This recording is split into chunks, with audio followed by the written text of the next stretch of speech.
توحید۔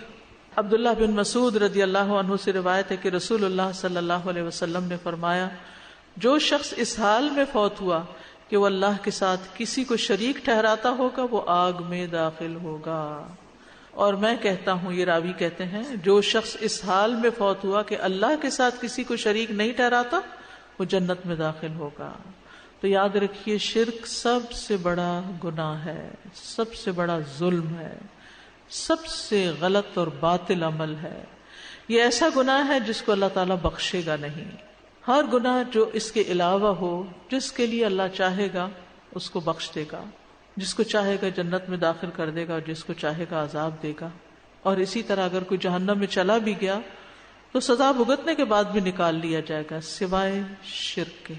کافر اور مشرک ہمیشہ ہمیشہ کے لیے جہنم میں ہوں گے، ناقابل معافی گناہ ہے، اور شرک کے بعد انسان گمراہی میں دور تک نکل جاتا ہے۔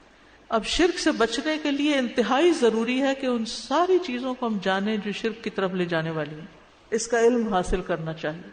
وَاعْلَمْ أَنَّهُ لَا إِلَهَ إِلَّا هُوَ، علم حاصل کرو، جان لو کہ اللہ کے سوا کوئی الہ نہیں۔ مشرک کے سارے اعمال ضائع ہو جائیں گے، یعنی چاہے اس نے ساری زندگی نمازیں پڑھی ہوں، روزے رکھے ہوں، صدقہ خیرات کیا ہو، حج کیا ہو، لیکن اگر اس نے شرک کیا تو سارے اعمال برباد، کیونکہ اللہ تعالیٰ تمام شرکاء سے زیادہ شرک سے بیزار ہے۔ تو شرک سے ڈرتے رہنا چاہیے۔ ابو موسیٰ اشعری سے مروی ہے کہ ایک دن رسول اللہ صلی اللہ علیہ وسلم نے ہمیں خطبہ دیا، فرمایا، اے لوگو اس شرک سے بچو، کیونکہ اس کی آہٹ چیونٹی کی آہٹ سے بھی ہلکی ہوتی ہے، پتہ ہی نہیں چلتا اور انسان شرک میں مبتلا ہو جاتا ہے، اس سے اور بھی خطرناک ہے۔ اس پر کسی نے پوچھا، یا رسول اللہ صلی اللہ علیہ وسلم، جب اس کی آہٹ چیونٹی کی آہٹ سے بھی ہلکی ہوتی ہے تو پھر ہم اس سے کیسے بچ سکتے ہیں؟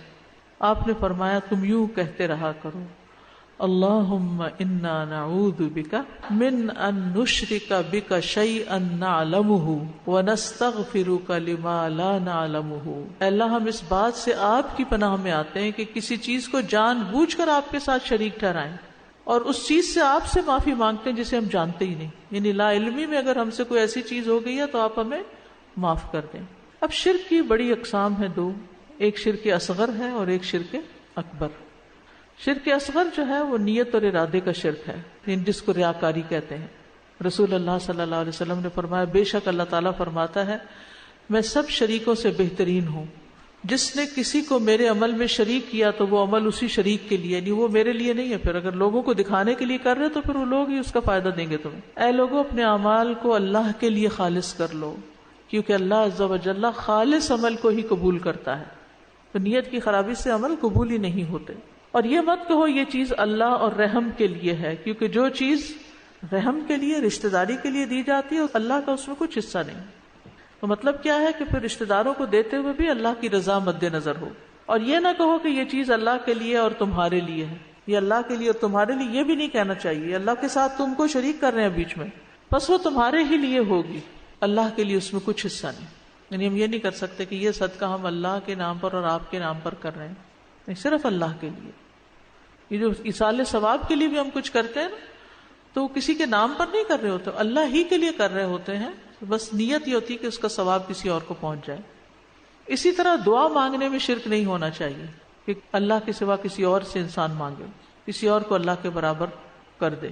پھر اطاعت میں شرک، کہ انسان اللہ کے ساتھ کسی اور کو الہ بنا لے، جیسے نصارہ نے کیا تھا کہ انہوں نے علماء اور درویشوں کو اللہ کے سوا اپنا رب بنا لیا، اور مسیح ابن مریم کو بھی، حالانکہ انہیں حکم دیا گیا تھا کہ اللہ کے سوا کسی کی عبادت نہ کریں جس کے سوا کوئی الہ نہیں، اور وہ ان چیزوں سے پاک ہے جو وہ شریک ٹھہراتے ہیں۔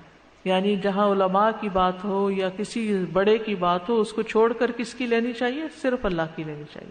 اسی طرح تعویذ لٹکانا، پھر اسی طرح بدشگونی لینا، غیر اللہ کی قسم کھانا، اور باقی یہ جو بڑی بڑی قسمیں ہیں جیسے بتوں کی عبادت کرنا یا اللہ کے ساتھ کسی اور کو اپنی عبادت کا مستحق سمجھنا، اس کے آگے سجدہ کرنا یا اس سے دعائیں کرنا یا اس کے نام کی نظر و نیاز دینا یا اس کی قبر پر چکر لگانا اور حج کی طرح طواف کرنا یا اور اس قسم کے کام کرنا، تو اس سے بھی بچنے کی ضرورت ہے۔